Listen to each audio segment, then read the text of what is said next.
Hi all, welcome back to Kunjattas world. അപ്പോൾ ഞാനിന്നാൾ, അതായത് കഴിഞ്ഞ സൺഡേ ആണോ തോന്നുന്നു, ബാലസംഘമില്ലേ, ബാലസംഘത്തിൻ്റെ പരിപാടിക്ക് പോയായിരുന്നു. അപ്പോൾ എന്നോട് പാട്ട് പാടാനായിട്ട് വിളിച്ചിരുന്നു, ചുമ്മാ ഒന്ന് പാടാൻ. അപ്പോൾ ഞാൻ പാടിയ പാട്ടാണിത്. കുറച്ച് ഭാഗം ഇതിൽ ചേർക്കുന്നുള്ളൂ കേട്ടോ. പക്ഷേ എന്തെങ്കിലും കോപ്പിറൈറ്റ് ഇഷ്യൂ വരുമില്ലെന്നറിയില്ല. ഓക്കെ. അപ്പോൾ ഞാൻ അങ്ങ് വാനക്കോണിലെ എന്നുള്ള പാട്ടാണ് പാടിയത് കേട്ടോ. ഇത് മുഴുവനായിട്ടും ഞാൻ ഇട്ടിട്ടില്ല. പിന്നെ പാടുന്നതിൻ്റെ കൂടെ തന്നെ കുറച്ച് സൈഡിൽ സംസാരിക്കുന്നുമുണ്ട്. ഓക്കെ. പിന്നെ അമ്മയുടെ കൂടെ ജനുവരി 1 ഞാൻ തൃപ്പൂണിത്തുറ, അമ്മ പെൻഷൻ മേടിക്കാൻ പോകുമ്പോൾ അമ്മയുടെ കൂടെ പോകാറുണ്ട് കേട്ടോ. അങ്ങനെ പോയപ്പോൾ ഞങ്ങൾ നേരത്തെ ഫുഡ് കഴിച്ചിരുന്നു. അതിനുശേഷം ഞാൻ ഷാർജയും അമ്മ ലൈമും കുടിച്ചു. കുറച്ച് കഴിഞ്ഞപ്പോഴേ നമ്മളിപ്പോൾ ഓരോ കടകളിലൊക്കെ കയറി കഴിഞ്ഞതിന് ശേഷം നമ്മൾ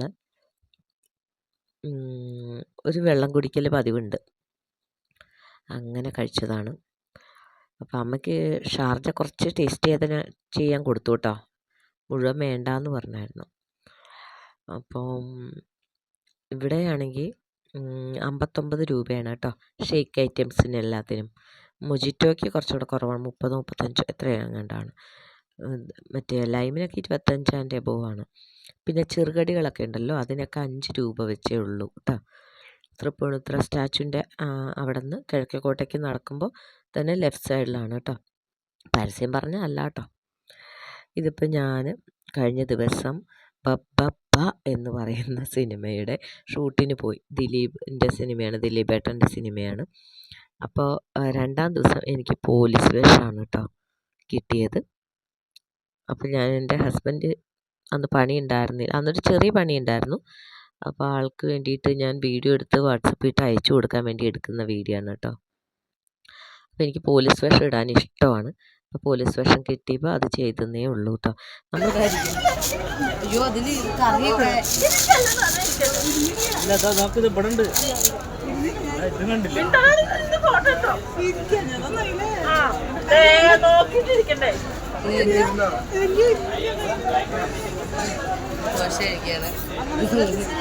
ബ്ലോഗിലും കാണാം കേട്ടോ ഈ വീഡിയോ.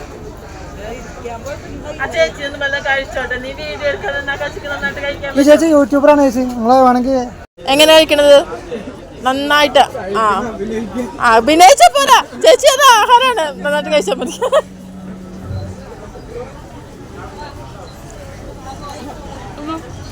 വെള്ളം കുടിക്ക്. പറ്റിയത് എന്താണെന്ന് വെച്ചാൽ മൂക്കിലൊക്കെ കയറി, മൂക്കിൻ്റെ ഇങ്ങനെ നെറുകെ കയറി ഈ കറി. അതിൻ്റെ ബുദ്ധിമുട്ടാട്ടോ ഞാനാ കാണിച്ചത്. പിന്നെ ബബ്ബ എന്ന് പറഞ്ഞ സിനിമയുടെ ഷൂട്ടിംഗ് സെറ്റ് ഒന്ന് ജസ്റ്റ് എടുത്തതാണ് കേട്ടോ. അപ്പോൾ നമ്മൾ പോലീസ് വേഷത്തിലാണ്. അപ്പോൾ എൻ്റെ അടുത്ത് നിൽക്കുന്ന ചേച്ചിയുടെ കൂടെയാണ് ഞാൻ ഫുൾ ടൈം പിന്നെ നടന്നതൊക്കെ കേട്ടോ. അതിൻ്റെ തലേ ദിവസം ഞാൻ വെള്ളയൊക്കെ ഇട്ടുകൊണ്ട് പാർട്ടി വേഷത്തിലായിരുന്നു. അന്ന് വീഡിയോ അങ്ങനെ എടുക്കാൻ പറ്റിയില്ല. അത് നമ്മുടെ വേറൊരു കൂട്ടുകാരി വിളിച്ചിട്ട് വന്നതാണ്, ഷീജ. അപ്പം ഞാനങ്ങനെ സിനിമയുടെ ലൊക്കേഷൻ കണ്ട അവിടെ ഇങ്ങനെ ജാഥയും പാർട്ടിയും സമ്മേളനമൊക്കെ പോലെ പോലീസുകാർ നിൽക്കാൻ പറയുമ്പോൾ മാത്രം നിന്നാൽ മതി, അങ്ങനെ ഒരു ഇതാണ് കേട്ടോ.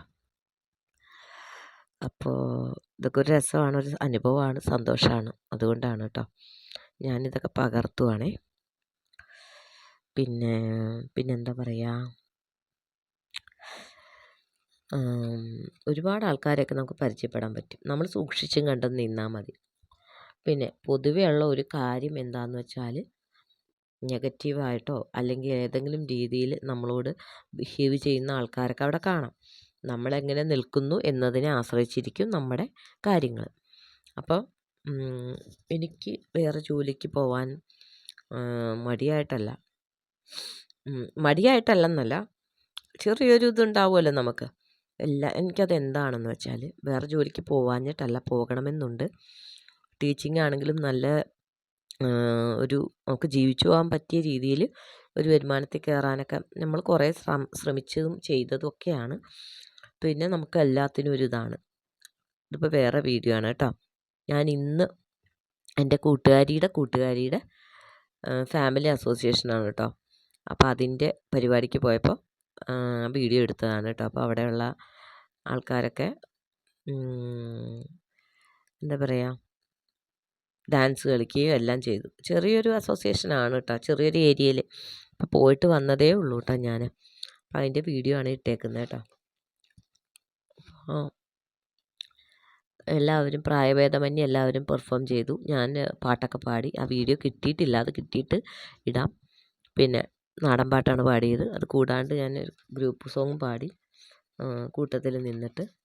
പിന്നെ എല്ലാം നല്ല രസമുണ്ടായിരുന്നു കേട്ടോ. പിന്നെ എല്ലാവരും കൂടെ ലാസ്റ്റ് എല്ലാവരും കൂടെ ഭയങ്കര അടിച്ചു പൊളിച്ച് ഡാൻസൊക്കെ ആയിരുന്നു.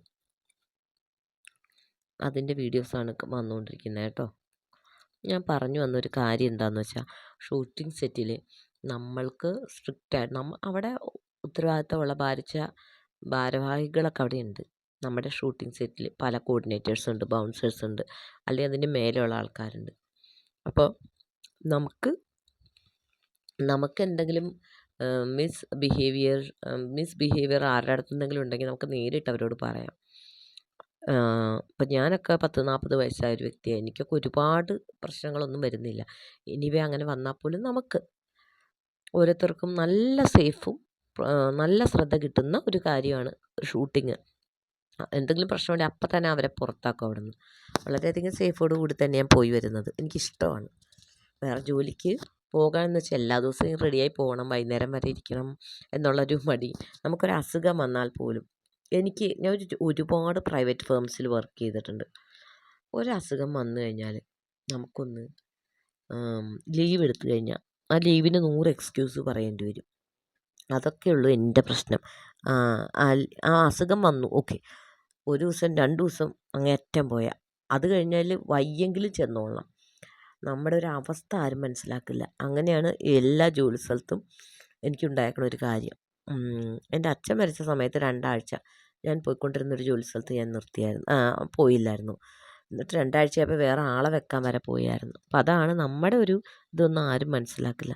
അപ്പോൾ ഷൂട്ടിംഗ് സെറ്റിൽ വരുമ്പോൾ മോശം അനുഭവങ്ങളോ ആരുടെങ്കിലും നോട്ടമോ കാര്യങ്ങളോ അങ്ങനത്തെ എന്തെങ്കിലും ഇഷ്യൂസ് ഉണ്ടായാൽ പോലും നമ്മൾ വേണ്ട വിധം നിന്നാൽ മതി. വളരെ സേഫാണ്. പിന്നെ ഷൂട്ടിങ്ങിൽ പോകുന്നവരോ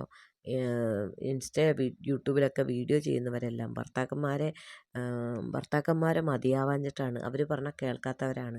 ഇങ്ങനത്തെ ഓരോ വർത്തമാനങ്ങൾ പറയുന്നവർ ഇപ്പോഴും ജീവിച്ചിരിക്കുന്നുണ്ടെന്ന് ഓർത്തിട്ടാണ് ഒരു വിഷമമുള്ളൂ. കാരണം നമ്മൾ എൻ്റെ ഹസ്ബൻഡും ഞാനും അത്യാവശ്യം വഴക്കൊക്കെ ഇടുന്ന ആൾക്കാരാണ്, ഇല്ലെന്നൊന്നും പറയുന്നില്ല. ഇഷ്ടം പോലെ വഴക്കിടാറുണ്ട്. പക്ഷെ അത് ഇപ്പോൾ ഷൂട്ടിങ്ങിന് പോകണതുകൊണ്ടൊന്നും അല്ല വഴക്കിടുന്നത്, അല്ലാണ്ടുള്ള കാര്യങ്ങൾക്കാണ് വഴക്കിടുന്നത്. ഷൂട്ടിങ്ങിന് പോകുക എന്ന് പറഞ്ഞാൽ നമ്മുടെ കോർഡിനേറ്റേഴ്സും അല്ലെങ്കിൽ അതുപോലെ ലേഡീസായ ആൾക്കാരൊക്കെ നമ്മളെ വിളിച്ച് അവരുടെ കൂടെയുള്ള വീഡിയോയും ഫോട്ടോ ഒക്കെ എടുത്തിട്ട് ഹസ്ബൻഡിന് ഇട്ട് കൊടുക്കുകയും അതുപോലെ തന്നെ ഒരു ഷൂട്ടിംഗ് ലൊക്കേഷനൊക്കെ അയച്ചു കൊടുത്ത് വളരെ ഇതായിട്ട് തന്നെ ഞാനൊരു ഷൂട്ടിംഗ് സെറ്റിൽ ഇതുവരെയും പോയിട്ടുള്ളൂ. പിന്നെ നമ്മുടെ കൂട്ടുകാരികളുമായിട്ട് സംസാരിപ്പിക്കുകയും അവരുടെ കൂടെ നിന്ന് വീഡിയോ കോൾ വരെ ചെയ്തിട്ടാണ് ഷൂട്ടിംഗ് ലൊക്കേഷനിൽ നമ്മൾ നടക്കുന്നത്.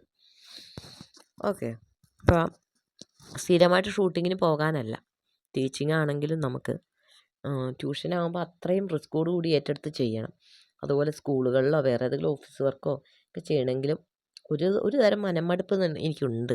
പക്ഷേ പോവാതിരിക്കില്ല, കാരണം പൈസയ്ക്ക് പൈസ വേണം. അല്ലെങ്കിൽ യൂട്യൂബിൽ നിന്ന് എന്തെങ്കിലും ഏണിങ്ങൊക്കെ ആയി തുടങ്ങിയെങ്കിൽ കുഴപ്പമില്ല.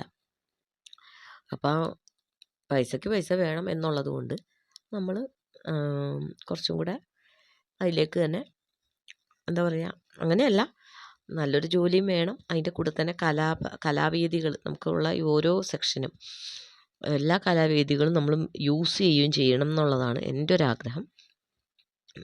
നല്ല രീതിക്ക് നമ്മൾ യൂസ് ചെയ്യണം. ഓക്കെ, അതൊന്നും വിട്ട് കളയരുത് ആർക്കും. ഒരു കലാ ഫീൽഡിനോട് താല്പര്യമുണ്ട്. ഇപ്പം ഞാൻ നാടൻ പാട്ടിലൊക്കെ പോകുമ്പോൾ നമുക്ക് ചെറിയൊരു ഏണിംഗ് ആണെങ്കിലും കിട്ടുന്നുണ്ട്, ഷൂട്ടിങ്ങിന് പോകുമ്പോഴുണ്ട്. അപ്പോൾ ഞാൻ പഠിച്ച ആ ഒരു ഭാഗം, ഞാൻ പഠിച്ച ഒരു സെക്ഷൻ ഞാൻ കളയാതിരിക്കാൻ നോക്കും. അതായത് ഞാനൊരു ബേസിക്കലി ഒരു ടീച്ചറാണെന്നുള്ളത് മറക്കാതെ ആ ഒരു സെക്ഷൻ പിന്നെയും ഞാൻ കൈകാര്യം ചെയ്യാനായിട്ട് നോക്കുന്നതാണ്. അല്ലാതെ ആ ഒരു ഫീൽഡ് മറന്നിട്ടല്ല. എൻ്റെ കൂട്ടുകാരിയുടെ